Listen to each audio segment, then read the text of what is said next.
નમસ્કાર, આઈપીએલ 2024ની વિશેષ રજૂઆતમાં આપ સૌનું સ્વાગત છે. આપની સાથે હું છું શિવમ.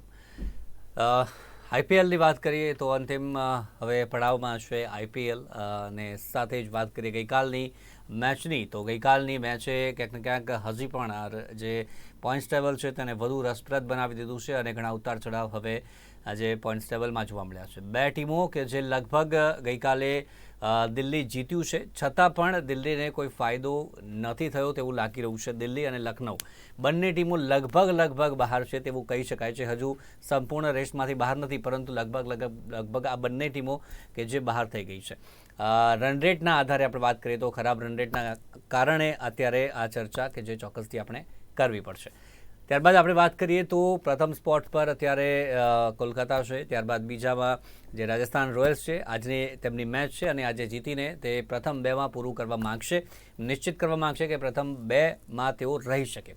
ત્યારબાદ સનરાઇઝર્સ હૈદરાબાદની વાત કરીએ, ચેન્નઈની વાત કરીએ અને આરસીબીની વાત કરીએ. આરસીબી એટલા માટે કારણ કે તેમની રનરેટ અત્યાર સુધી સારી છે, પ્લસમાં રનરેટ છે અને 12 પોઈન્ટ થઈ ગયા છે. એક મેચ રમવાની છે 18 તારીખે, તે ચેન્નઈ સામે છે અને તે જીતશે સારા રનરેટથી તો તે પણ પહોંચવાના ચાન્સીસ વધુ છે.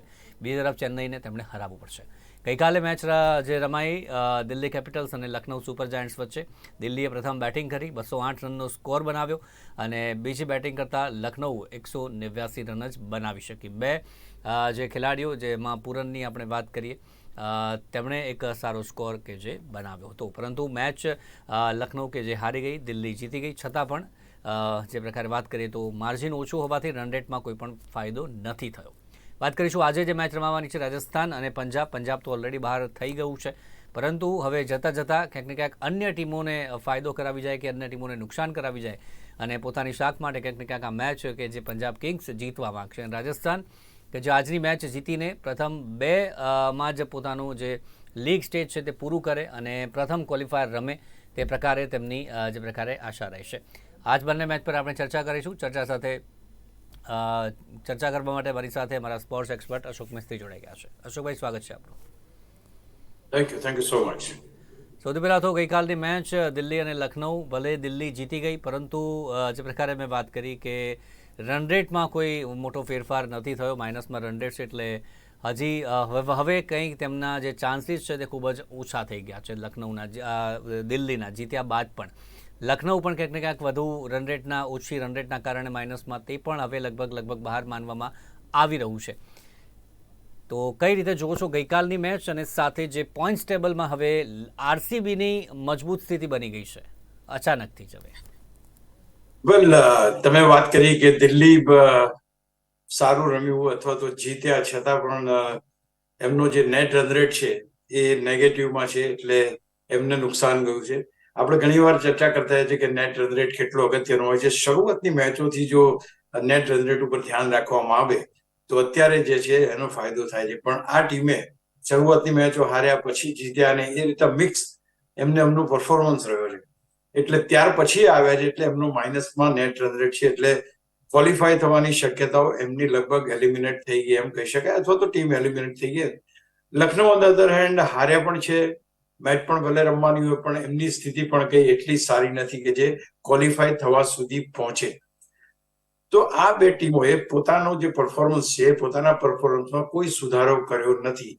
ગઈકાલે જો લખનઉની ટીમ સારી રીતે જીતી હોત અથવા તો જબરજસ્ત પ્રદર્શન કર્યું હોત તો કંઈક અલગ પરિણામ હોઈ શકત, પણ એવું કંઈ ઘટના ઘટી નહીં. અને ખાસ કરીને નેગેટિવ રન રેટ હતો દિલ્હીનો, અને એ લોકો જીત્યા પણ ખરા, પણ રન રેટમાં કોઈ ખાસ મોટો સુધારો કરી શક્યા નહીં. તો આ બે ટીમો એ ટીમોમાં જોડાશે કે જે ટીમો આ ટુર્નામેન્ટમાંથી બહાર થઈ ગઈ છે. પહેલી વાત, તમે એમ કહ્યું કે સડનલી બેંગ્લોરની ટીમ લાઇમલાઇટમાં આવી ગઈ છે. વાત બિલકુલ સાચી છે, કારણ કે બેંગ્લોરની ટીમ 5 મેચો સળંગ જીતી છે. આ એક મિરેકલથી વિશેષ કંઈ નથી. અને જ્યારે મિરેકલ થતા હોય, જ્યારે નસીબ થોડું ઘણું તમને સાથ આપતું હોય, તો બાકીના જે પરિણામો આવે અથવા તો બાકીની પરિસ્થિતિઓ જે ઉત્પન્ન થાય એ પણ તમને સપોર્ટ કરે. એટલે રોયલ ચેલેન્જર બેંગ્લોરની ટીમ જે છે નસીબદાર બી છે. પોઈન્ટ એમના ઓછા છે, 12 પોઈન્ટ સાથે છે, પણ એ સારા રન રેટ સાથે જો આરસીબી સામે જીતે છે, આપણે ચેન્નઈ સામે જીતે, તો ડેફિનેટલી એમનો ચાન્સ વધી જાય છે. અહીંયા સૌથી મોટો ખતરો અથવા તો સૌથી મોટી તકલીફ, સૌથી મોટી મુશ્કેલી જો કોઈ ટીમને અત્યારે હોય તો એ છે સીએસકે. કારણ કે CSK is in very dicey situation કે એને કોઈ પણ હિસાબે મેચ જીતવી પડે એવી છે. અને એ બેંગ્લોર સામે જીતવી અત્યારે એટલા માટે મુશ્કેલ છે કે એક તો પહેલી વાત એ છે કે બેંગ્લોરની ટીમના જે બેટર્સ છે બીજી કોઈ ટીમથી ઇમ્પ્રેસ થતા નથી. એ લોકો તોફાની બેટર્સ છે, દે નો હાઉ ટુ પ્લે. એટલે બોલિંગ એટેક એમને કોઈ બહુ ખાસ ઇમ્પ્રેસ કરી શકશે નહીં. એટલે એ ટીમને હરાવવા માટે ચેન્નઈ સુપર કિંગ્સે લોઢાના ચણા ચાવવા પડશે અથવા તો કોઈ નવી રણનીતિ એમને લાવવી પડશે કે જેથી કરીને તમે સ્પેસિફિક ખેલાડીઓને આઉટ કરીને આ મેચમાં ઇમ્પેક્ટ જમાવી શકો. નોટ ઓનલી ધેટ, બેંગ્લોરના બેંગ્લોરનું જે બોલિંગ ડિપાર્ટમેન્ટ એ પણ હવે સારું થઈ ગયું.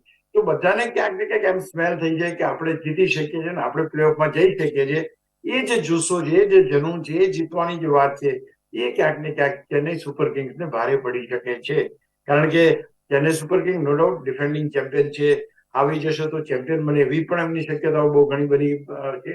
પણ એ પહેલા જે હર્ડલ પાર કરવાનું, કારણ કે આ ટીમ કોઈ દિલ્હી જેવી ટીમ નથી કે બે અહીંના છે ખેલાડી, બે આવા ખેલાડી છે. આના 5 શરૂઆતના ખેલાડીઓ એ ડેફિનેટલી પ્યોર બેટર્સ જ છે.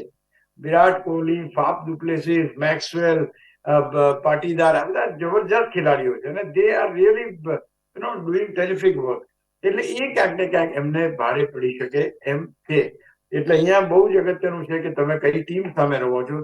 ચેન્નઈ સુપર કિંગ ઓફકોર્સ એમની પાસે બી રણનીતિ તો હશે જ, કોઈ સવાલ નથી એવો કે એમની પાસે રણનીતિ નહીં હોય. પણ આ ટીમને લાઇટલી લેવાય એવી નથી. આ ટીમ એટલા માટે લાઇટલી ના લેવાય કે પહેલી વસ્તુ કિસ્મત એમની સાથે છે. એકદમ પાછળ રહેલી ટીમ સલગ 5 મેચો જીતે એવો એક વિક્રમ કહેવાય, એ પ્રમાણે વિક્રમ જીત આ ટીમે મેળવી છે.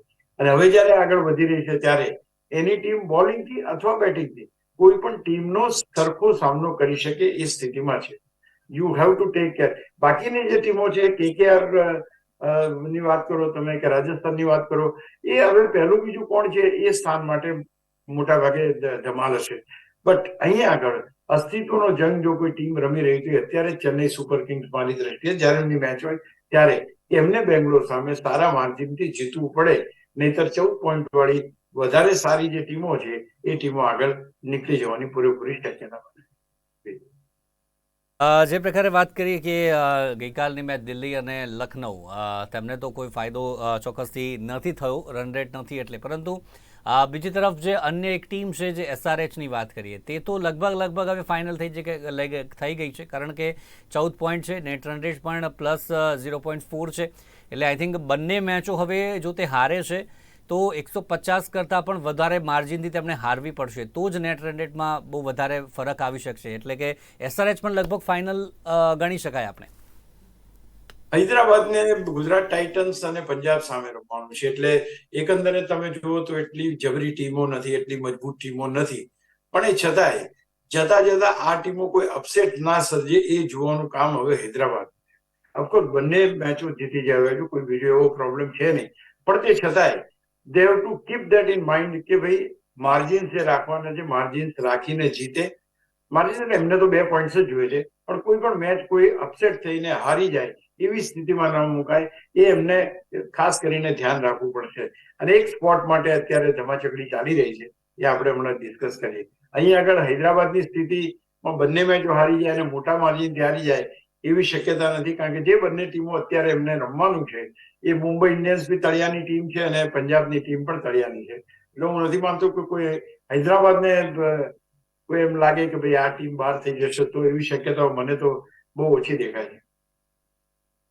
પ્રથમ 2 ક્રમાંક છે તે મહત્વના માનવામાં આવે છે, કારણ કે સીધી જ ક્વોલિફાયર 1 અને તેમાં જીતનારા સીધા ફાઇનલમાં પહોંચે. એટલે કે રાજસ્થાન માટે આ બંને મેચો જીતવી જરૂરી છે. એક મેચ તો જીતવી જરૂરી છે, કારણ કે જો આ બંને મેચ હારશે તો એસઆરએચ પણ બંને મેચ જીતીને પ્રથમ 2માં પૂરું કરી શકે છે. એટલે રાજસ્થાન માટે પણ કંઈક ને કંઈક હજી કપરા ચઢાણ છે, કારણ કે હવે સળંગ 3 મેચ જે પ્રકારે હાર્યા બાદ હવે મેચ જીતવી જરૂરી બની છે. ગઈકાલે મેચની પણ વાત કરી લઈએ. જે ગઈકાલે મેચ રમાઈ છે સળંગ, સારી રમત ચોક્કસથી દાખવી. દિલ્હીએ પ્રથમ બેટિંગ કરી 208 રન બનાવ્યા અને લખનઉએ એક લડત આપી. વિકેટો પડી, પરંતુ પૂરન અને અન્ય એક જે ખેલાડી તેમણે જે 50 રન અને તેની ખાસ કરીને શું કહેશો ગઈકાલે લખનઉની બેટિંગમાં જે 2 બેટર્સે શાનદાર બેટિંગ કરી 189 સુધી સ્કોર પહોંચાડ્યો? પહેલી વસ્તુ તો કેએલ રાહુલ અને ટીમના જે માલિક છે એમની વચ્ચે થયેલી જે આપણે વાતચીતના વિડીયોઝ જોયા હતા અથવા તો એ કર્યા હતા, ત્યાર પછી આ ટીમમાં કોઈ નવો પ્રાણ ફૂંકાવાની શક્યતાઓ તો બહુ બિલકુલ નહીવત હતી.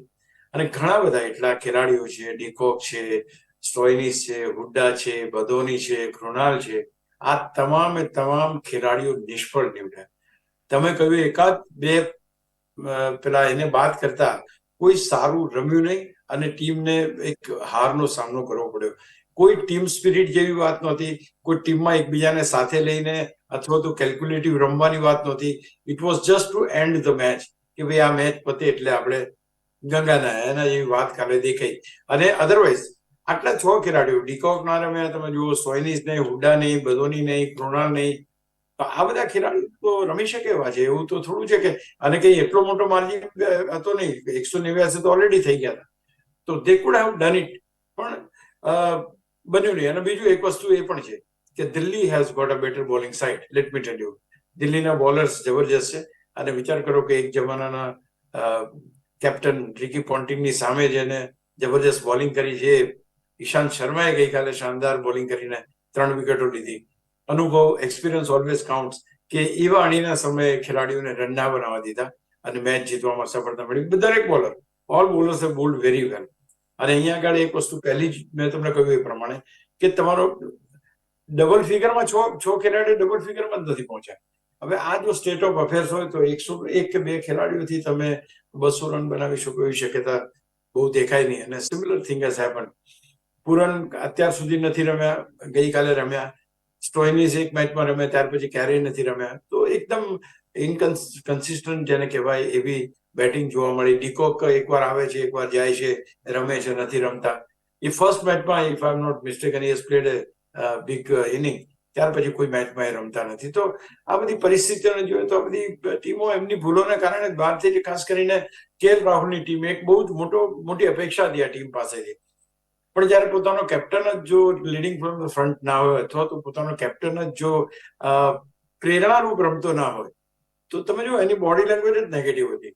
કોઈ પણ ચોગ્ગો જાય તો એના ફેસ ઉપર તરત કેમેરો આવે તો આપણને ખબર પડે કે બાપરે, આનું તો બધું લૂંટાઈ ગયું લાગે. તો આ જે પરિસ્થિતિ છે, એ પરિસ્થિતિનું ક્યાંક ને ક્યાંક નિર્માણ થયું આ ટીમમાં. અને એ ટીમ એટલા માટે એટલું સારું પ્રદર્શન ના કરી શકી અને અલ્ટિમેટલી આ ટીમ એ થઈ. Otherwise that was a good team to be. જો ડીકોક અને રાહુલ જો જોરદાર ફોર્મમાં હોત તો આ ટીમ પણ બીજી કોઈ પણ ટીમને ટક્કર આપવા માટે સક્ષમ હતી. પણ આ બંને ખેલાડીઓ ક્યારેય ચાલ્યા નથી. એ આ ટીમની કરુણા છે. જે જો ગઈકાલે જીતી હોત અને છેલ્લી મેચ પણ જીતી હોત તો 16 પોઈન્ટ સાથે પણ ક્વોલિફાય કરી જાત. પરંતુ હવે જે પ્રકારની રમત દાખવી છે અને ક્યાંક ને ક્યાંક લગભગ બહાર જણાઈ રહી છે. કે આવતીકાલે ગઈકાલે જે મેચ રમાઈ તેની તો વાત કરી, પરંતુ હવે આજે મેચ રમાવાની છે રાજસ્થાન અને પંજાબ.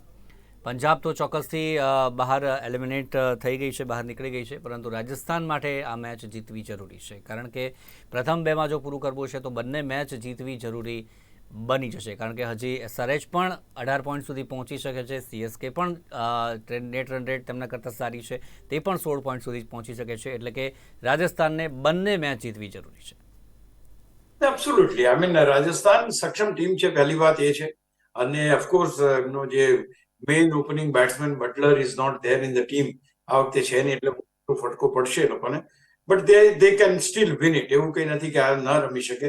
બીજું કે રાજસ્થાન રોયલ્સને અત્યાર સુધીની સ્થિતિ જોઈએ આપણે તો મોટાભાગે એ મેચો જીત્યા છે, સારી રીતે જીત્યા છે. ઇન ધોઝ મેચીસ શરૂઆતના ખેલાડીઓ નથી રમ્યા, છતાં પણ સંજુ સેમસન અને રિયાન પરાગે બાજી સંભાળી છે અને જીત પણ મેળવી આપી છે. એમની પાસે બોલિંગ ડિપાર્ટમેન્ટ પણ સારું છે. એટલે હું માનું છું કે they've got all chance to win. અને આ બંને મેચો જીતવા માટે એમને કમર કસવી પડશે, બરાબર છે. એમના આજે જોવાનું રહેશે કે યશસ્વી જયસ્વાલ શું કરે છે. કારણ કે યશસ્વી જયસ્વાલનો જે ગ્રાફ લાસ્ટ ટાઈમના આઈપીએલમાં તો એના કરતા આ વખતની આઈપીએલમાં ઢળતો છે. It is coming down. તો હું માનું છું કે એની બેટિંગની બહુ જરૂર પડશે, કારણ કે તમારી પાસે બટલર નથી. અને એટલા માટે તમારે બટલરની જગ્યાએ તમારે એને રમાડવો, મીન્સ કે એની ઇનિંગ બહુ જરૂરી બની જાય છે. કે બે ખેલાડી જે જુરેલને ઓપનિંગ આવે અથવા તો બીજો ખેલાડી લેવામાં આવે, એ અલગ વસ્તુ છે. પણ જે એસ્ટાબ્લિશ ખેલાડીઓ છે એ ખેલાડીઓએ એમનું પ્રદર્શન જોરદાર કરવું પડશે. ખાસ કરીને આજની સમગ્ર મેચનું ફોકસ એ યશસ્વી જયસ્વાલ, સંજુ સેમસન અને રિયાન પરાગ આ 3 ખેલાડીઓ પર વધારે હશે એવું મને લાગી રહ્યું છે. તો જે પ્રકારે આજે મેચ રમવાની છે, પરંતુ ઓપનિંગ સ્પોટમાં કોને જુઓ છો યશસ્વી જયસ્વાલની સાથે? જે હમણાં અમુક મેચો પહેલાં જે અન્ય એક જે બેટર આવ્યા હતા ઓપનિંગમાં, અને તેની સાથે અન્ય જે જુરેલની વાત કરી, એમના સિવાય કોણ હજી પણ જે યશસ્વી સાથે ઓપનિંગમાં આવી શકે છે આજે? પહેલા તો જુરેલની વાત હતી અને કેડમોર કરીને એક બીજો ખેલાડી છે જે આજે ડેબ્યુ કરી શકે છે. પણ જો ધારો કે ડેબ્યુ કરે તો પણ એટલું જબરજસ્ત પરફોર્મન્સ આપે બટલર જેવું, કારણ કે is playing is first IPL match, તો એ જરા શક્યતાઓ છે. એટલે જુરેલને કદાચ ઓપનિંગ કરાવડાવે એવી શક્યતા હું જોઈ રહ્યો છું. અને એ જુરેલ કેટલું ચાલે છે જોવાનું, અથવા તો જુરેલ યશસ્વી સાથે મળીને યશસ્વી રમે અને પેલો એને સ્ટેન્ડ આપીને એક મોટી પાર્ટનરશિપ બનાવે એવી કંઈક શક્યતા મને દેખાય. કારણ કે બટલરનું સ્થાન લઈ શકે એવો કોઈ ખેલાડી છે નહીં. ઇટ ઇઝ વેરી ડિફિકલ્ટ કે તમે બટલરને રિપ્લેસ કરી શકો. તો હું માનું છું કે આ 2 ખેલાડીઓ જે છે અત્યારે ચર્ચામાં, એ 2 ખેલાડીઓમાંથી એક ખેલાડી એની સાથે ઓપનિંગ કરશે. અને અગેન સૌથી વધારે મોટું જે જવાબદારી છે એ જવાબદારી આ 3 બેટર્સ ઉપર જ રહેશે. ઓફકોર્સ બોલિંગ ડિપાર્ટમેન્ટ સારું છે, પણ તમારે સામે લડવા માટે રન્સ બનાવવા જરૂરી છે. તમે 200 રન નહીં બનાવો તો કોઈ પણ ટીમ તમારા 200 રન કરી જશે. એટલે you need to take care અને એન્શ્યોર કે એક સારી બેટિંગ થાય. બોલર્સ માટે એવું કહેવાય છે કે બોલર્સ મેચ જીતાડતા હોય છે, પરંતુ આજે એક મોટા માર્જિનથી બોલર્સે મેચ થોડીક જીતાડવી પડશે, કારણ કે રન રેટ પણ સાચવવાનો છે. રાજસ્થાનની બોલિંગ પર આજે તમામ બોલર્સની આજે વાત કરીએ તો તેમણે આજે પોતાની 100% અને વધારે જે પોતાનો તમામ અનુભવ છે તે આજે છાંટવો પડશે રાજસ્થાન માટે, જો પ્રથમ એમાં પૂરું કરવું છે તો. બહુ સાચી વાત કરી તમે, કારણ કે ટ્રેન્ટ બોલ્ટ છે, અશ્વિન છે, ચહલ છે, સો વેરી ગુડ બોલર્સ સાથે. એવું કે નથી કે આ ટીમમાં આવેશ ખાન છે, ટીમમાં બોલર્સની કમી નથી. ઓનલી ધ થિંગ કે તમે કેટલા રન, તમે હવે એમ કહો કે 125માં ટીમ ઓલ આઉટ થઈ જાય પછી એમ કહો કે 125 રન ડિફેન્ડ કરવા હોય તો કોઈ પણ ટીમને મુશ્કેલ પડશે. એટલે પહેલી બેટિંગ જો આવે છે તો it will be the responsibility of the betters કે જે 200 રન આપે, 200 રન બનાવે. એ 200 રન જ્યાં સુધી ના બનાવે અને 200 રનનો કુશન જો તમે બોલર્સને ના આપો તો બોલર્સ એટલું સારું કામ નહીં કરી શકે. અત્યારના તબક્કે લગભગ બધી ટીમો જયારે 200+ સ્કોર બનાવતી હોય તો તમારે ધારો કે રન કરવાના આવે, પહેલા બેટિંગ આવે તો તમારે 180 થી 200 રન બનાવવા એ જરૂરી છે. તો પછી બોલર્સને એની લેન્થ પ્રમાણે વેરિએશન કરતા પણ ભાવે અને એ કઈ એક્સપેરિમેન્ટ પણ કરી શકે જેથી વિકેટ લઈ શકે. તમે નેક ટુ નેક રમાડશો કે 126 રન છે, 126માં આપણે એમને પાડી દેવાના છે, તો એ કદાચ શક્ય ના બને. એટલે એના કરતા બેટર છે કે જો પહેલા બેટિંગ હોય તો એક સારો સ્કોર આવે જેથી કરીને બોલર્સ પોતે એ સ્કોરને ડિફેન્ડ કરી શકે. તો બંને મેચોની વાત કરી, સમયનો અભાવ છે. અંતિમ એક સવાલ, જે આપણે બીસીસીઆઈની વાત કરીએ તો કોચ માટે જે આવેદન મંગાવવામાં આવ્યા છે તેમાં આઈપીએલના 4 કોચ, ખાસ કરીને વાત કરીએ ગૌતમ ગંભીરનું નામ સૌથી આગળ અત્યારે ચાલી રહ્યું છે. તેમના સિવાય સીએસકેમાંથી જે સ્ટીફન ફ્લેમિંગ છે તેમનું પણ નામ છે, જસ્ટિન લેંગરનું પણ નામ છે. ખાસ કરીને આપ શું માનો છો, કોણ બની શકશે? કારણ કે હમણાં 2014 બાદથી આપણે વાત કરીએ તો ઇન્ડિયન કોચ જ છે, અને હવે જસ્ટિન લેંગર અને સ્ટીફન ફ્લેમિંગ તેમનું પણ નામ ચર્ચામાં છે. શું લાગે છે? વીવીએસ લક્ષ્મણને ભૂલી ગયા તમે. વીવીએસ લક્ષ્મણ જી, પર્ટિક્યુલર રેસમાં સૌથી આગળ છે. He is qualified from all angles. He is with the team. He has done terrific work for the team. ટીમના દરેકે દરેક ખેલાડીઓ સાથે રેપો સારો છે અને ટીમ પાસે સારું પરિણામ એ કાઢવામાં સક્ષમ છે. એટલે પહેલા તો એની વાત છે. ફ્લેમિંગનું ગઈકાલે જતી વાત કે ભાઈ એ ચેન્નઈ સુપર કિંગ એને છોડે એવું લાગતું નથી, અને એવું નહીં માત્ર પૈસાના માટે એ કોઈ પોસ્ટ લે, એટલે એ પણ એક વસ્તુ એમના માટે છે. બાકીની તમે જે 2 વાત કરી એમાં જો તમે ખરેખર સારા જો કોઈ કોચ જો જસ્ટિન લેંગરની બરાબર છે, વી કેન ટોક અબાઉટ, પણ હું માનું છું કે VVS Laxman can be ideal coach, અને ત્યાર પછી સ્ટીફન ફ્લેમિંગનો, because he has got that calm and cool attitude છે એનો, તો એ કંઈક કામ કરી શકે એમ છે. સ્વાભાવિક છે, વિદેશી જો કોચ હોય તો તમારી પાસે એક અલગ એની ફ્લેવર રહે છે, કારણ કે એની જે અસરો એટલી જોવા મળે. પણ એવો કોચ હોવો જોઈએ કે જે આપણા ખેલાડીથી ઇમ્પ્રેસ ના થઈ જાય, એને કહી શકે. Like we have Gary Kirsten in the earlier World Cup આપણે જીત્યા ત્યારે, કે જે ટીમને કહી શકતો કે this is what is required. અને આપણે ચેપલને પણ જોયો કે જે બધાની સાથે લડતો હતો. તમે ગૌતમ ગંભીરની વાત કરી, ગૌતમ ગંભીર વિવાદાસ્પદ સ્ટેટમેન્ટો હંમેશા ચર્ચામાં રહે છે. હવે હી ઇઝ ધ કોચ, તો તે રોજે રોજ આવા બધા સ્ટેટમેન્ટો આવશે. તો આ બધી પરિસ્થિતિ, કારણ કે ટીમને એક રાખવાની છે. You have to unite the team. તમે ટીમને એક રાખી સારું પરફોર્મન્સ લેવાનું છે. એ માટે અવાજ અનમ્યુટ કરજો. જી આ બધા પાસા પણ જોવા જરૂરી બની જાય. જી ચોક્કસથી. તો આ તમામ પાસાઓ જોવા જરૂરી છે અને સાથે જ IPL ની વાત કરીએ આપણે કે અંતિમ તબક્કામાં હવે છે અને ટોપ 4ની ટીમો કઈ હશે તે હજી સુધી અસમંજસની સ્થિતિ ચોક્કસથી બની રહી છે. પરંતુ જે પ્રકારે અટકળો જે લગાવવામાં આવી રહી છે કે RCB પણ હવે આનો ફાયદો ચોક્કસથી લઈ શકે છે. 18 તારીખે ખબર પડી જશે આઈ થિંક કે કઈ 4 ટીમો હશે ત્યારે જ ખબર પડશે. પરંતુ અત્યારે રસપ્રદ ખૂબ જ બની ગયું છે પોઈન્ટ્સ ટેબલ અને તેના જ માટે આપણે આજે ચર્ચા કરી. ચર્ચામાં જોડાયા અશોકભાઈ, ખૂબ ખૂબ આભાર અમારી સાથે ચર્ચામાં જોડાયા તે બદલ. Thank you very much. તો દર્શક મિત્રો, IPL 2024ની વિશેષ રજૂઆતમાં અત્યારે બસ આટલું જ. આવતીકાલે ફરીથી મળીશું 3:30 વાગે. ત્યાં સુધી રજા આપશો. જોતા રહો નિર્માણ ન્યૂઝ. નમસ્કાર.